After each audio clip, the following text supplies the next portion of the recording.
It's coming up. Anniversary. 2 weeks. Yeah, getting close. Well, I won't ever forget it. It's like, when? Oh, shit. If you do forget it, you're going to get in such trouble. It's tattooed on your forearm. Oh, honey. Sorry, I forgot our anniversary. I was getting touch-ups. It was cold. I was wearing long sleeves. You know? Yeah. What? We joked about if we ever got a divorce. I don't want to say that, but I'd be like, just do take 2 or something. Well, or you could remarry on the exact same date in 2018. And that's pretty easy. It's a pretty easy alteration. So you should actually remind your wife of that pretty often. Yeah. All right. Let's talk about your movie, Simon. Oh, which one? The Guest? Horrible Boy Did I? I don't think it went I over want to that talk well. about The Guest. Oh, all right. Mrs. Peterson? Can I, help you? My name is David. I knew your son. I was with him when he died.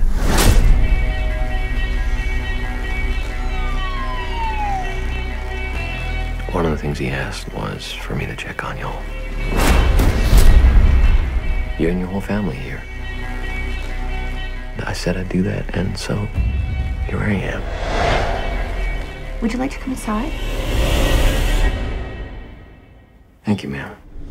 Well, fellas, this is the prime example of why I go to the movies. And this is why I love my job. So thank you very much for this. I really appreciate it. But Thank you. I wanted to ask have you ever been to a movie, walked out of a movie, maybe had a same experience where you thought, man, this is why I go to the movies? I imagine there's so many, but like, why you go to the movies and why you got into this business? Prometheus. very rarely, I feel like these days. I don't know if it's because I'm getting pickier.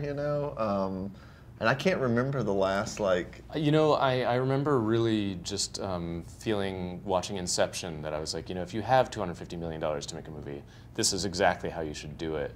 But it's true. I hate, I would say, 9 out of 10 films I see. Really, I'm really disappointed most often. But whenever that one out of 10 happens, it's so wonderful and inspiring.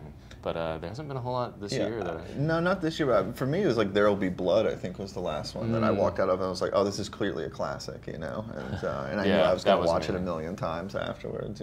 I like the sense of those movies where you go out of the theater and you desperately want to grab some friends and take them to see it again, so that you can have this kind of shared experience. I want to watch you watch it. Yeah, and I remember when Kill Bill Volume 1 came out. It actually came out on my birthday in the UK, and I saw the midday screening, ran out, grabbed some friends. When I saw the 3 p.m., ran out, grabbed some friends. When I saw the 6 p.m., and then I think I went to the pub. But I just wanted my friends to see it as quickly as possible, so we could all talk about it and enjoy it. And that kind of that soundtrack and the experience of sitting there with your friends in the theater was part of the delight of the movie, really. Yeah, I had that same experience with Prometheus, but it was more like, you guys got to see this and try to explain to me what just happened. Did the weird drop that he put into the glass, did that create the, But I imagine doing this that your minds had to go to some really dark places, pinning it, visualizing it, and getting into it. So what are some of the darkest places that you allowed your minds to go to? Well, I don't know. New Mexico? Yeah. For me, I feel like I'm in a darker place when we're not making a movie, and it's like, you're just waiting around to get back on set and do something again. I feel like when we're on set, it's like you're just propelling this, even if the story is dark, it's like, it's not necessarily about, at least for me, I can't speak for you guys. Yeah, the film has a lot of humor and a lot of fun to it as well, and I think it's just about making sure that you take your characters seriously as people, and they're not just kind of slasher fodder or whatever, like you see in a lot of films. That's the only time it sometimes feels dark, is if you like a character and then you realize that you're going to kill them in about 20 pages. Yeah, I was curious because there has to be a line between, wow, this is really messed up, or this is brilliant. So it's got to be a hard balance to kind of... You mean both? Pretty easily? I think that's the line we wanted to dance with this one, really. The kind of, from a character point of view, just throw the hero-villain thing out the window, make the audience laugh, and also maybe freak them out a bit, and make them jump occasionally. And it's one of those movies that really makes you move in your seat for a few different reasons. Absolutely, yeah. And you mentioned last night at the Q&A that you wanted to pay like homage to the great horror films and action films of the 80s, but there's no like direct correlation. It's just like the atmosphere and the feel of like, the 80s.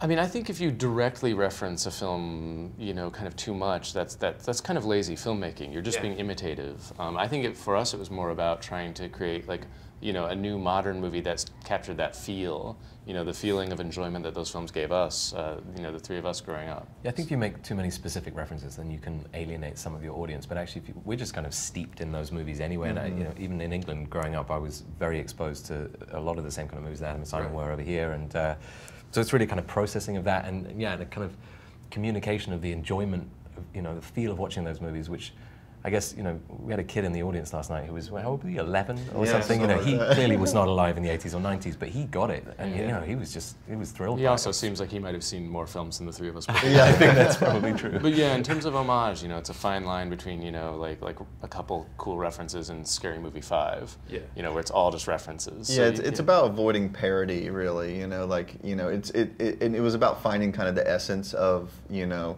what those kind of 80s movies were riffing on. And sometimes it was, you know, like the reference points are even a little bit more vague, like in the sense that, for instance, the kids in the film have a vibe that they're always like kind of smarter than the parents. You know, the parents are a little bit more clueless, and that's like kind of like a through line you kind of see in a lot of 80s films for whatever reason, you know.